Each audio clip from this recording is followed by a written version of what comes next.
del Estado no se podía haber desarrollado esa fuerza porque no podrían haber impuesto de la manera como se hizo el poder de una comunidad sobre otra. Como hitos importantes, bueno, evidentemente creo que no hace falta decirlo mucho, pero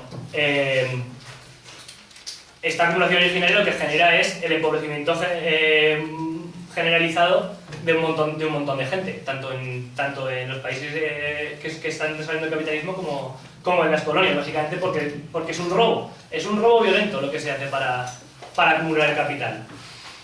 Como hitos importantes, podríamos hablar en Inglaterra de las leyes de cercamiento de tierras, que básicamente lo que hacen es, sobre todo es muy importante con las tierras comunales, como había comentado antes, pero en el feudalismo existía lo que se conocía, o que luego se ha conocido como propiedad comunal, que es ciertos terrenos que podían servir para pastos o para madera, o bueno, para muchas cosas, que son de propiedad comunal, es decir, que son del libre disfrute de la gente.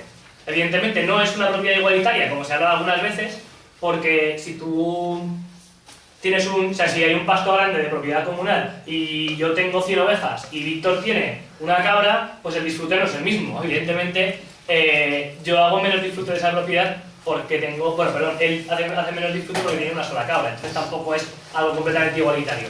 Pero sí que existía la opción de ese más o menos libre disfrute. Bueno, esto evidentemente el capitalismo se lo va a ventilar.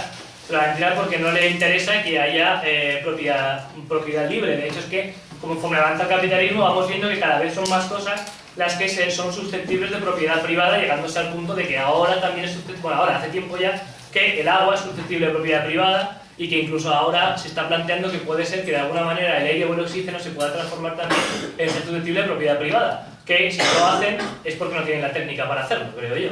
En el momento en el que tuvieran la técnica para hacerlo seguramente tendríamos que pagar por respirar incluso. Entonces en Inglaterra esto se hace con las leyes de cercamiento de tierras, que lo que hacen es pasar una titularidad colectiva, o mejor dicho, una ausencia de titularidad a una titularidad privada. Alguien lo compra. Y eso evidentemente es propiciado por el Estado, que genera una ley que hace que esa tierra pueda ser susceptible de comprar.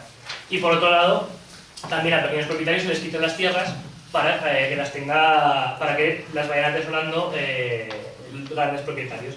En España, por ejemplo, esto se ve muy bien con las desamortizaciones, ¿vale? La desamortización de Madoz de 1855, que es la desamortización de los comunales.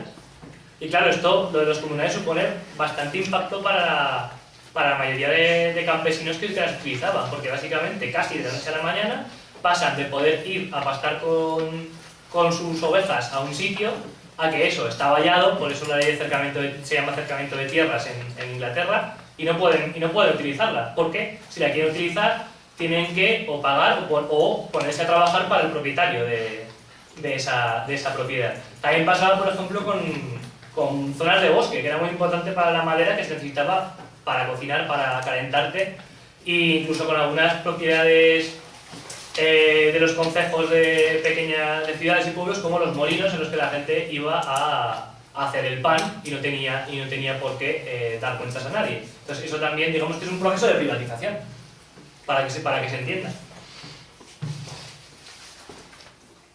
Entonces, bueno, como comentábamos también en la preescuela, conforme se va acumulando el capital, se va concentrando el capital, se arruinan los pequeños propietarios.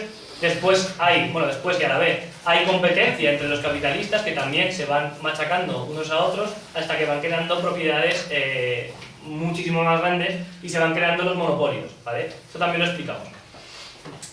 Entonces, ¿qué supone la creación de los monopolios? Pues que ya no hay una aparentemente libre competencia, sino que son las grandes propiedades, para que nos entendamos, las grandes empresas las que dominan absolutamente todo. Además se van a fundir el capital bancario con el capital industrial. Esto se va a dar a finales del siglo XIX, ¿vale? Y se va a crear una oligarquía que va a controlar el Estado. Por eso se llama capitalismo monopolista de Estado. Que la diferencia principal con el Estado capitalista anterior, que siempre es una dictadura de la burguesía, es que ya no se concibe como una dominación de la burguesía en su conjunto, sino como una dominación, incluso una pequeña parte de la burguesía, que es la oligarquía monopolista. Y evidentemente va a utilizar el Estado para afianzar su poder y para expandirlo. Entonces, lo que hace es que el Estado, la financiación del Estado se encarga de buscar nuevos mercados en el exterior y es por lo que se implementa la dominación colonial que termina siendo, bueno, termina, todo cambiará, pero se convierte en una dominación directamente del territorio y de forma militar. También para defenderse de otros estados capitalistas que están haciendo exactamente lo mismo. En un principio, sin grandes conflictos entre ellos, porque todavía hay mundo por repartir, pero llega un momento en el que no queda mundo por repartir y entonces esos estados van a confrontar, ¿vale? Esto lo explica bastante bien Lenin. ¿Y qué pasa cuando van a confrontar? Que entran en guerra. Y esto es básicamente lo que sucede con la Primera Guerra Mundial, que es una guerra imperialista, por el reparto del mundo para el beneficio de unas oligarquías, de unos estados o de otros. Vuelvo a decir que es que hay muchas cosas de las que hablar y voy yendo un poco rápido, pero es que si no, no va a dar pie luego a preguntas. Este sistema, después de la Segunda Guerra Mundial, no de la Primera, ¿vale? Después de la Segunda, lo que es con la descolonización, mal llamada descolonización, va a cambiar un poco porque la dominación directa mediante el ejército de un Estado no se va a dar tanto y se va a pasar a un sistema llamado de neocolonialismo, que sí que además perverso, porque lo que hace es trasladar la dominación a élites propias de las zonas coloniales que están completamente identificadas y se benefician de la dominación de la metrópoli. Entonces ahí lo que hacen es lo que vemos ahora, que se echa la culpa a los propios países de que no, es que claro, como tienen dictadores que no se los... O sea, que se lo han buscado ellos, tal... Claro, se está viendo que la dominación, si no escarbas un poco, es de ellos mismos a ellos mismos, cuando no es cierta. Porque todos estos que llaman... O sea, todas estas dominaciones, todos estos dictadores que se instauran en las neocolonias, siempre están al servicio de la oligarquía internacional. Lo digo, esto da para muchas cosas. Bueno, vamos a hablar un poco del Estado-Nación burgués. Ya hemos hablado del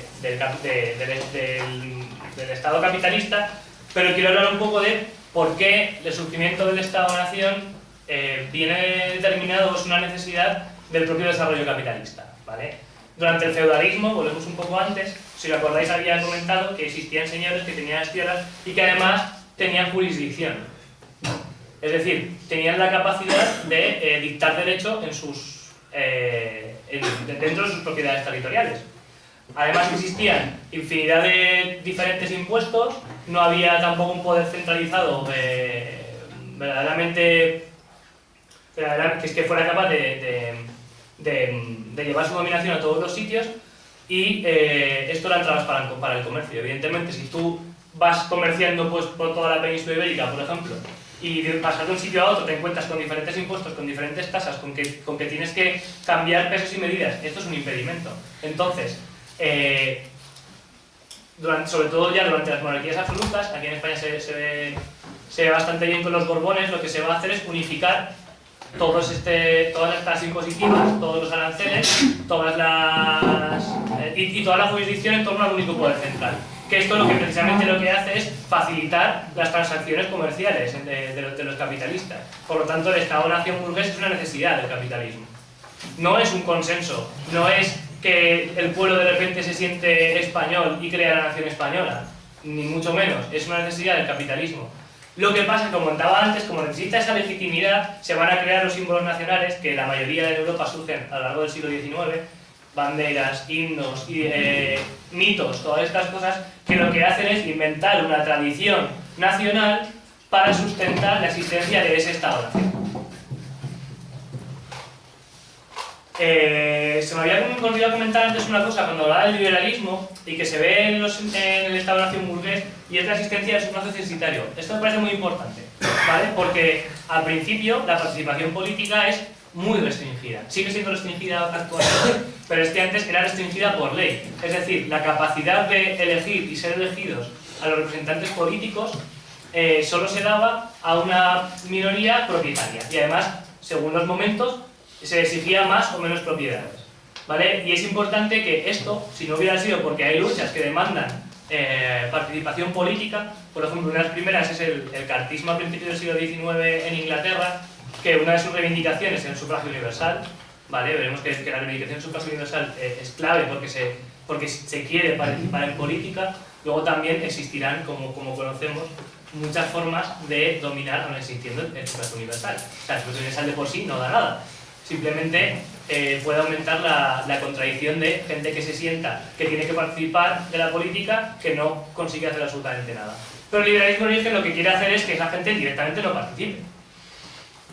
Con el cartismo también siempre suelo recalcar que me parece bastante importante que una de sus reivindicaciones es el salario a quien se dedica a los representantes políticos. Que esto además ahora está como muy criticado de que los políticos que tal, que cobran, que no sé qué. A ver, evidentemente, digamos que los salarios que tienen son impensables y además luego muchísimas cosas que son completamente inmorales, pero la reivindicación de un salario por dedicarte a la política es clave, y es que incluso aparece ya en la democracia ateniense, porque si no, solo se pueden dedicar a la política los propietarios, porque si yo no tengo la capacidad, o sea, si yo tengo que trabajar y además de eso luego dedicarme a la política en bastante tiempo, es que no tengo tiempo, y evidentemente tengo que elegir entre trabajar, tener por lo tanto dinero para poder subsistir y dedicarme a la política, pues la elección es clara. Por eso la necesidad de un salario. Y por eso, por una parte, se lo están empezando, bueno, se lo están cargando con la nueva ley de ayuntamiento, que una de las cosas que hace es eliminar salarios a representantes políticos en muchos municipios. Evidentemente ahí sabemos a quién va a fastidiar más, porque hombre, a mucha gente del Partido Popular que tiene bastante pasta, que tiene una empresa que ni siquiera, vamos, que se apropia del beneficio, pero que muchas veces ni siquiera gestiona, ¿qué más le da? Que le paguen o no le paguen en la política. Si le pagan bien, si no le pagan, bueno, lo que pierden es menos que lo que ganan si consiguen eliminar gente que pueda entrar a la política con intenciones completamente diferentes. Y una cosa también tiene que quedar clara en el Estado-nación burgués y en el Estado capitalista es que la dominación ideológica se perfecciona. Como comentaba antes, necesita de más legitimidad, y entonces la dominación ideológica se perfecciona, y aquí es donde tienen mucha relevancia los medios de comunicación. Que los medios de comunicación de masas, las empresas de comunicación, que son empresas que su interés es el beneficio, su interés es hacer dinero, no es informar. Informar es algo colateral, ¿vale? O sea, bueno, su interés evidentemente también es facilitar ideología, lógicamente. Pero bueno, es que hay que tener en cuenta que en toda empresa el interés es hacer beneficio. Si tú tienes una empresa textil, el que produzca ropa que la gente lo compra después es algo colateral, que digamos que a ti, bueno, pues es la consecuencia de que tú tienes beneficio, pero no es lo principal es tener beneficio, siempre. Nunca hace ningún favor, ninguna empresa hace nunca ningún favor. Y es mentira que si no existiera empresa privada no tendríamos tal ni cual, no, eso es mentira, porque eso lo que digo es que eso luego saquen una producción que luego sea utilizada es una consecuencia, simplemente, pero no es el objetivo principal es enriquecerse. Bueno, vamos a hablar un poco de las instituciones del Estado burgués, ¿vale? Y de qué opinan los clásicos, ¿vale? ¿Qué opina Engels, qué opina Marx, qué opina Lenin sobre las instituciones del Estado burgués? Como hemos dicho antes, las instituciones, básicamente para lo que sirven es para mantener el poder de una clase sobre otra, y por muy democrático que sea, es decir, por mucho que exista un sufragio universal, en el Estado capitalista, el Estado capitalista siempre va a ser una máquina en manos de los capitalistas para sojuzgar a la clase obrera y a los campesinos, para sojuzgar a los trabajadores y las trabajadoras. Por mucha democracia que nos digan que tengamos, por mucha capacidad que tengamos de ir a votar, pero mientras siga existiendo la dominación estructural de propietarios sobre no propietarios, el Estado siempre va a servir para mantener esa dominación. Entonces, bueno, eso, la República Democrática, ¿vale? Entendida República Democrática, no como entendemos nosotros a veces como República de ausencia del rey, sino como la capacidad de sufragio universal, de cierta participación política. Aun existiendo eso, el Estado capitalista sigue existiendo, pero sí es beneficioso porque lo que puede hacer es abrir más la capacidad de ver la contradicción, ¿vale? Si a ti te dicen que eres partícipe de la política, pero te empiezas a dar cuenta de que en realidad no lo eres, por mucho que votes, puede generar una contradicción. Y además puede hacer que empieces a encontrar la necesidad de organizarte para cambiar ese estado de cosas. Por eso la lucha por el sufragio universal siempre se defendió del marxismo, a sabiendas de que eso no es lo que va a cambiarlo todo, pero sí es un paso que, si no necesario, sí beneficioso. Bueno, las instituciones, sobre todo Lenin considera que las instituciones, de participar en las instituciones, la función principal que tenemos que tener los marxistas, las marxistas, cuando participamos en las instituciones, es utilizarlas como instrumento para la revolución, es decir, de manera agitativa y ahí donde podamos utilizarlas para preparar la revolución. Es decir, que no tenemos que estar instituciones para gestionar migajas ni para ser gestores del capitalismo, ¿vale? Eso también da para bastante debate actual. Bueno, el Estado capitalista, el Estado burgués, como comentaba antes, genera un gobierno, una administración, un ejército, una policía, unos tribunales, todo esto que es el aparato del Estado, que sirve para mantener su propio poder, y ahí, como hemos comentado antes, podemos diferenciar entre la parte técnica administrativa, la parte represiva y la parte ideológica que serían los medios de comunicación. Y la propia propaganda se puede hacer desde el mismo Estado, pero los medios de comunicación, como son la misma clase, están identificados con sus mismos intereses, evidentemente lo que hacen es propagar esa ideología que les sirve a sus propios intereses. Y bueno, como antes ya he hablado sobre el poder, sí quería explicar un poco que a veces nos vayamos cuando hablamos del poder político, el poder económico, tal. A ver, el poder es el poder y no se puede hacer mucha diferencia entre unos y otros. Pero a veces sí que sirve como método de análisis. Por ejemplo, el poder político se puede entender como la capacidad de utilizar el aparato del Estado para cumplir los objetivos políticos de la clase dominante, ¿vale? O sea, ¿qué es tener poder político? Pues eso precisamente, ser capaz de utilizar el Estado para imponer. Bueno, hasta aquí voy a hacer una pausa para echar un trago de agua y alguna duda, pregunta, algo que queréis que... ¿Nada? ¿Me va quedando todo claro? Vale. Bueno, luego hablaremos de qué proponemos actuar contra ese Estado y qué vamos a intentar instaurar. Pero antes de eso, quiero hacer un poco bueno, nombrar un poco por encima otras visiones, bueno, es que no se puede considerar marxistas, ¿vale? Pero quizás no tan cercanas, o a veces sí, a la teoría liberal, que son pues básicamente lo que llamamos revisionismo, o sea, básicamente la visión de la socialdemocracia y del eurocomunismo, que es prácticamente la misma, ¿vale? Y la visión del anarquismo, ¿vale? Entonces, en cuanto al revisionismo, bueno, Lenin califica, y bien calificado directamente, que es una tergiversación del marxismo, y no solo por Lenin. O sea, Marx ya critica, en la crítica del programa de Gotha, ¿vale? Del primer programa del Partido Obrero Socialdemócrata en Alemania, que lo que están haciendo, están proponiendo un programa que no va a acabar con el capitalismo, sino que lo que proponen es gestionarlo de una manera más equitativa, y que eso es completamente erróneo. Porque los socialdemócratas niegan la necesidad de destruir el Estado. Es decir, ellos se creen que el Estado sí es un ente neutral que es capaz de dirimir conflictos y que mediante el sufragio universal se es capaz de acceder a cotas de poder dentro del Estado que pueden hacer que la clase obrera pueda imponer más su voluntad. A ver, hasta cierto punto evidentemente se puede, pero siempre hasta cierto punto, nunca hasta el punto que queremos, que es eliminar la dominación capitalista. Pero es que la socialdemocracia no se plantea eliminar la dominación capitalista, se plantea una mejor redistribución de la riqueza, si acaso. Por lo tanto, también lo que hacen es negar la revolución. No creen que haga falta una revolución, no creen que haga falta una toma del poder político, creen que con la participación en las instituciones es más que suficiente para conseguir mejorar las condiciones de la clase obrera, incluso a largo plazo. Y luego también, por otro lado, están las teorías que luego se hicieron deterministas sobre que, claro, no es que ¿para qué vas a hacer una revolución si las contradicciones internas del capitalismo van a hacerlo caer por su propio peso, tal? A ver, lo que pasa es que las contradicciones internas del capitalismo lo que pueden generar son revoluciones. O sea, no es que directamente un día el capitalismo haga ¡pop! Y ya nos hemos quedado sin capitalismo, sí que haya habido participación política de la clase obrera, que es quien tiene que derribar el capitalismo. Eso no va a existir y ya hemos visto que ha habido crisis fuertes y el capitalismo ha sabido moverse, ha sabido salir de esas crisis para seguir aumentando su tasa de beneficios, seguir aumentando su ganancia y seguir manteniendo su dominación. Y por otro lado, el anarquismo lo que hace es que propone la destrucción directa del Estado y de la burocracia. Ojo, los marxistas también queremos destruir el Estado y la burocracia. Pero lo que van a hacer es negar que haga falta una dictadura del proletariado.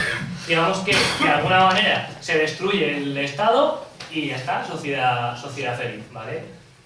Ponen mucho énfasis en la educación, tal, pero bueno, digamos que no creen que haga falta apropiarse del Estado o instaurar un Estado que consolide la dominación de la clase obrera, que luego ahora vamos a ver cómo eso es lo que proponemos los marxistas en una primera fase. Por otro lado, y aquí por ejemplo me voy a parar un momento con, a veces supongo que habéis hablado con algún anarquista y que muchas veces pues, proponen un poco de predicar con el ejemplo y de irse a lo típico, ¿vale? De pues montarnos una sociedad un poco aislada, irnos al campo y vivir de lo nuestro, o sea, es decir, una solución que sí que más o menos te saca de la sociedad capitalista, y digo más o menos porque al fin y al cabo vas a tener que comprar cosas que han sido producidas de manera capitalista y que entonces sigues estando dentro de ese ciclo. Pero bueno, aún así, lo importante es que eso no es un modelo factible, básicamente porque eso lo podemos hacer nosotros y no pasa nada. Pero si todo el mundo intenta hacer eso, evidentemente va a haber una dominación, se va a utilizar la maquinaria del Estado para que eso no suceda jamás. O sea, si no eliminas las relaciones de producción que generan un Estado que impone la dominación, por mucho que tú digas, no, yo me aíslo, pues cuando mucha gente diga, quiero dejar de trabajar para las empresas capitalistas, van a imponer su voluntad y nos van a obligar a trabajar si no somos capaces de mantener esa negativa a trabajar para los capitalistas. Por lo tanto, yo creo que eso a veces hay que dejarlo claro, ¿no? Como estas teorías al final son soluciones individualistas. No son una solución que pueda ser aplicable a una sociedad en su conjunto. Me parecen bastante individualistas y bastante egoístas. Porque es, bueno, yo me las apaño y el resto, pues si puede, pues ya veremos, ¿vale? Y hay que decir que no todo el anarquismo opina así, ¿vale? Las teorías más al anarcocolectivismo, bueno, yo qué sé, no es todo así, pero bueno, muchas veces sí que se habla de esto. Entonces, a ver, ¿qué es lo que tenemos que hacer los marxistas, ¿vale? Nosotros lo que queremos hacer es destruir el Estado. Queremos destruir el Estado porque el Estado es la expresión de la dominación de una clase sobre otra. Y no queremos que haya dominación de clase, no queremos que haya ningún tipo de dominación, por lo tanto, el Estado no nos es necesario y tenemos que eliminarlo. Pero, primero, cuando todavía estamos en el capitalismo, lo que tenemos que hacer es, cosa que ya hemos empezado a hacer los días que estamos aquí, organizarnos políticamente. O sea, hace falta la organización de la clase obrera en torno a un proyecto que tenga como objetivo la toma del poder político, que como recordamos era la capacidad de utilizar el aparato del Estado para cumplir sus objetivos políticos, en este caso de la clase obrera. ¿Vale? Y uno de estos primeros objetivos, en el caso de que se tome el poder político, es eliminar la propiedad privada de los medios de producción. ¿Y por qué es clave eliminar la propiedad privada de los medios de producción? Porque eso, la propiedad privada de los medios de producción, es lo que origina las relaciones de producción, las relaciones de dominación que luego originan lo que hemos visto que es el Estado capitalista, ¿vale? Por lo tanto, y aquí también me paro un poco con algo actual, por muchas leyes que se quieran poner para aumentar impuestos de las grandes empresas, controlar, no sé qué, siempre va a ser transitorio y siempre va a llegar a un punto en el que si tienen suficiente poder nos lo van a eliminar. O sea, si queremos acabar con la dominación de las empresas, hay que acabar con el sistema que facilita esa dominación de los capitalistas, ¿vale? No se puede hacer, o sea, no se puede quitar una cosa sin la otra. Y vuelvo a cuando comentaba lo del esclavismo. O sea, hay que acabar con el sistema para que la clase explotada se pueda emancipar. Entonces, ¿qué es lo que se hace? ¿Qué es lo que tenemos que hacer cuando tomamos el poder político o por qué queremos tomar el poder político? ¿Vale? Aquí sí que voy a leer directamente a Marx, precisamente la crítica en el programa de Gotha, cuando le está criticando a los alemanes que están negando la revolución y que están negando la dictadura del proletariado, ¿vale? O sea, es lo que dice, y leo. que es que entre la sociedad capitalista y la sociedad comunista media el periodo de la transición revolucionaria de la primera a la segunda. A este periodo corresponde también un periodo político de transición cuyo estado no puede ser otro que la dictadura revolucionaria del proletariado. ¿Vale? Lenin luego añadirá que ser marxista es aceptar la necesidad de la dictadura revolucionaria del proletariado y que todo aquel que no acepta la dictadura del proletariado no puede considerarse marxista. ¿Vale? Esto también hay que tenerlo en cuenta. Hay mucha gente que se considera marxista y que eso de la dictadura del proletariado no le gusta. Y además que no le gusta por primero, o sea, y en gran parte por la gran chorrada de que no le gusta la palabra dictadura. ¿Vale? Hay que tener en cuenta que nosotros consideramos que el Estado capitalista es una dictadura de la burguesía y es una dictadura de una minoría. Y nosotros lo que queremos imponer es, mientras siga existiendo clases, aunque tengamos el poder político, una dictadura de la mayoría sobre la minoría. Y esto se llama democracia. ¿Vale? Verdadera democracia. Es que no sé por qué hay que tener a veces miedo a la palabra dictadura del proletariado. Bueno, igual hacia afuera es complicado de explicar, pero nosotros tenemos que tenerlo claro y tenemos que defenderlo. ¿Y por qué tenemos que imponer la dictadura del proletariado? Porque con tomar el poder político no se elimina la burguesía sigue existiendo aunque empiece a perder el poder. Pero si no tenemos una maquinaria que sea capaz de mantener el poder de la clase trabajadora, no vamos a poder mantenerlo. Y es que esto es pura lógica. O sea, yo no sé cómo no sé, a veces por qué no se entiende, pero es que es así. Y además hay que tener en cuenta y quitarnos un poco los prejuicios con una cosa. Una revolución siempre es un acto autoritario.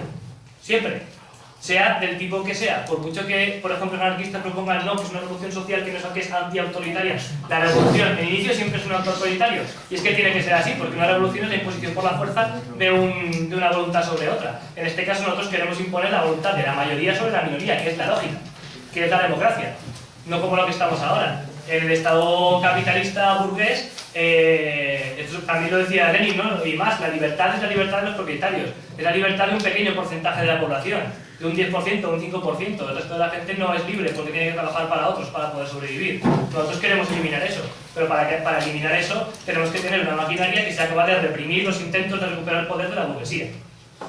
Y esto también, camaradas, hay que tenerlo bastante claro. Vale.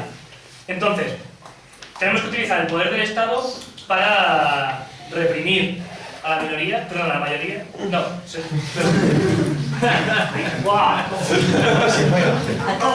para reprimir desde la mayoría a la minoría, además lo he dicho, y para estudiar la propiedad privada y transformarla en propiedad colectiva, como he comentado antes. Hay que nombrar una cosa, y es que, aunque Marx empieza a hablar, bueno, más o menos pronto de la dictadura del proletariado, no se va concretando hasta un poco más avanzado, sobre todo hasta que sucede la Comuna de París, ¿vale? 1871, con un poco de situación. 1871 acaba de terminar la guerra franco-prusiana, esto es que cuando se está construyendo el Estado-nación burgués alemán, ¿vale? Liderado por uno de los múltiples estados alemanes que existían, que es Prusia, que era el estado más fuerte, ¿vale? Con Bismarck a la cabeza, lo habéis escuchado una vez, ¿no? Otto von Bismarck. Hay varias guerras que se van produciendo, ¿no? Pues por territorios, por tal. Una es con Austria y otra es con Francia, ¿vale? Acaba de terminar la guerra franco-prusiana, en la cual ha sido vencedora Prusia. ¿Qué pasa? Que en este momento de crisis es aprovechado por la clase trabajadora en París para tomar el poder. Y se crea lo que se llama la Comuna de París, que es el primer intento de gobierno de los trabajadores en la historia. Entonces, ¿cuáles son las enseñanzas de la Comuna? ¿Qué es lo que se ve que hacen, que puede ser aprovechado en otros momentos? Pues, bueno, evidentemente los cargos son elegidos por sufragio universal en los distintos distritos de la ciudad, son responsables y irrevocables en todo momento, y esto es muy importante, ¿vale? Nosotros tenemos unos cargos que no son responsables, es decir, no tienen rendición de cuentas. Incluso la teoría del Estado y de las instituciones políticas liberales consideran que la rendición de cuentas son las elecciones que se producen cada 4 años. Esa es la única rendición de cuentas. Y no son revocables.